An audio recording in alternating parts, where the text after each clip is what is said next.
Hey there everybody, it's Betsy from Story Drawing Skills. And if you've seen my videos before, you know that I saw this video, You Should Make a Webcomic by Super Death Show, and it made me decide that I needed to make a webcomic. My goal was 100 panels from scratch in 6 months, July to December 2017. And at the time there were 53 days left and 74 panels left to go. Obviously that was a fail. That failed hard, and I was never heard from again. Until now. And that's why this video's theme, if you want to call it that, is, the darkest hour and a ray of hope, because I think I can get back to this webcomic, but it's just going to take a little bit of readjusting my life, my schedule, my energy, my time. And I wanted to share what I'm doing so that maybe it can help those of you out there who have a comic that you want to work on and you just can't find the time and the energy and so on. So first, a little recap. What have I been doing the last 5 months? What's going on? Why is it my darkest hour? I had to go and get a day job, and for reasons that do not need exploring at this juncture, I just had to do it. And I got a job at a Mexican grill place.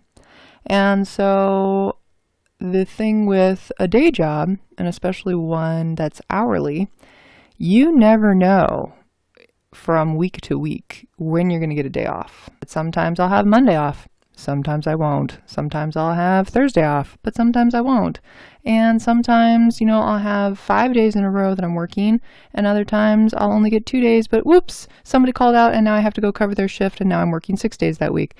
It's just, you can never tell when you'll have time to work on your comic. So that stinks, okay? Like, there's just no getting around that. And I also realized that for being a naturally introverted person, or what my sister calls an omnivert, okay, like her and I, in our natural state, leave us alone, okay? We want to go draw our comics, we want to go, just play video games, watch movies, whatever. We like to be alone and just do our thing and be creative, okay?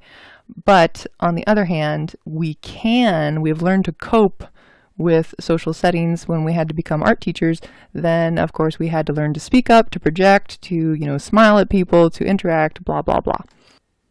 So what I'm finding is that kind of like a refrigerator that's constantly running in the background, like part of my mental energy, my creative energy, is just being wasted, for lack of a better word, as I'm just trying to get through my day job. So even on the days that I only work a half shift and I only work 4 hours, I come home at maybe, 2 p.m., which leaves you plenty of hours before you get dinner and go to sleep, right? But I am exhausted and I can't focus on anything.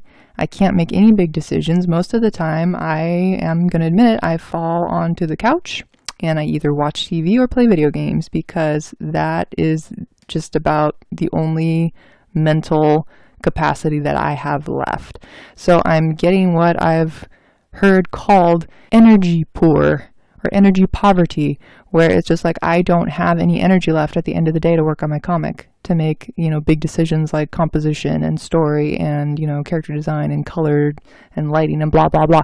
There's just none left. Even though there are hours in the day, I'm an empty tank as far as mental energy goes. The other thing I've discovered is that, like I said, on some weeks I am working 6 days a week and I am working longer hours. And so by the time I get home, I just don't have time, because it's dinner time and it's time to, just like wash clothes and just do the chores that have to be done so that you can just live life without becoming gross. Okay. So there's a lack of time. There's some time poverty also going on here.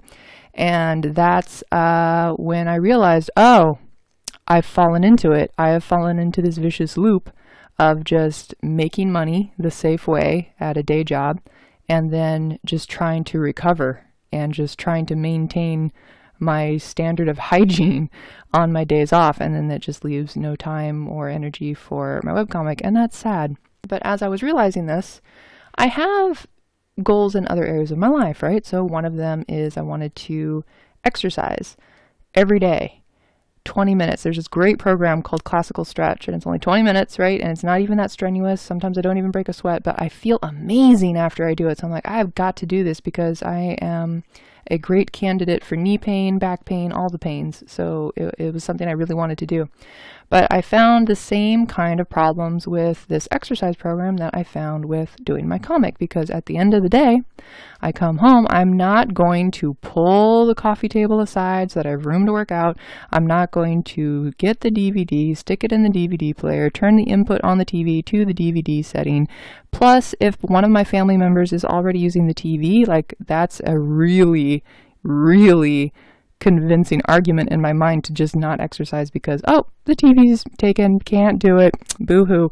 So that was just, no, that was not good enough.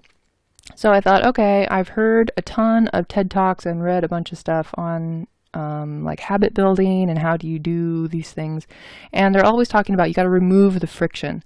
You have to remove the obstacles because it only takes your brain like 5 seconds to tell you like, no, you don't have enough energy to do this. You just can't. You just got to go sit on the couch and watch TV.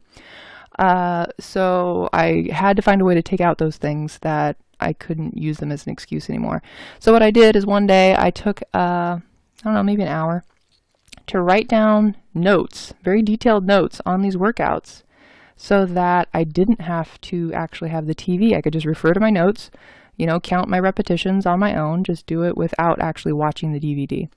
And amazingly, it works. I don't have to move the coffee table anymore. Don't have to check if the TV's free. Don't have to put the DVD in. Don't have to switch the TV. There's nothing stopping me in those critical 5 seconds of my brain going, do you want to exercise right now? I'm like, yeah, because I can do it right now. Even if I'm in my pajamas or jeans or whatever, doesn't even matter. I'm just going to do it right now.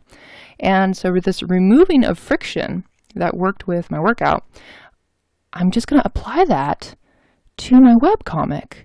And I think that this could be like my ray of hope.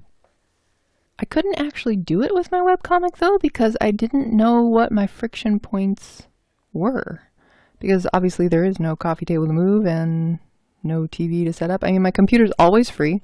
I can work on it, you know, whenever I want to because it's in my room. But I found that I didn't. If I only had 10 minutes to do something, it did not come to mind that I'm going to spend, you know, a minute or two starting up my computer, another 5 minutes just like locating my files and figuring out what I'm drawing and da-da-da. And that's where I hit a really like light bulb moment, is I don't have time to figure out what I'm going to draw. And so I thought, wow, if I spent just a little bit of time after work, even when I'm completely brain dead, just setting up what I needed to draw the very next panel, how much easier would it be? And how much easier would I be able to convince myself that, yeah, I can just draw a face in this panel because, hey, it's all set up. It's right there. There's my reference pictures. There's my model sheets. There's everything I need. All I have to do is sit down and do it.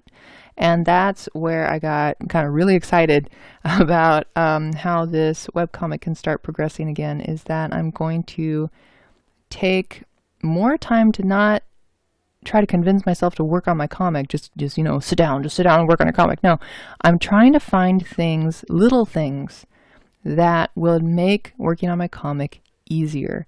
So that could include like just getting reference pictures. Like even when I'm at work, I have, you know, a half an hour break at some point, and usually I end up on YouTube for 5 or 10 minutes because I just don't know what to do until I have to go back in. And that's the perfect time that I can be looking for references. And I know there's got to be somebody out there that's like, oh, but I don't have a Wi-Fi connection at work, or I don't have, you know, a smartphone or whatever it is to look this stuff up.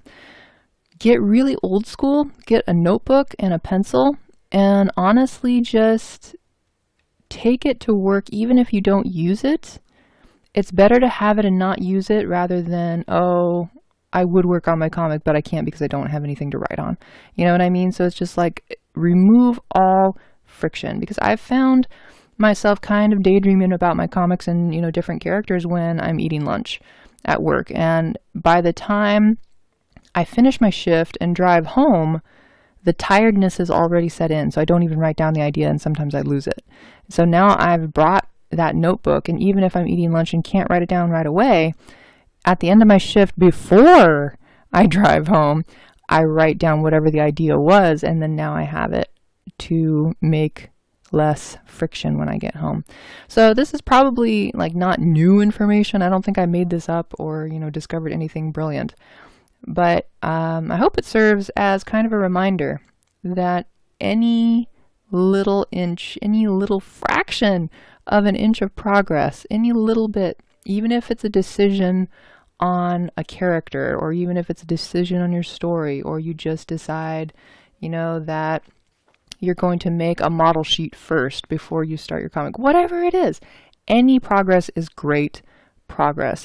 That's the plan, and hopefully I will be back next week with even if it's only a face. I hope that I can you know, practice what I preach and actually prove that this stuff is going to work. So until then, I hope this inspires somebody out there to go take a look at your old webcomic or novel or whatever you were working on, and just kind of see where you are and see what is stopping you from moving forward, and finding how can you remove that friction just a little bit at a time. So that's it for this video. I will catch you guys next time.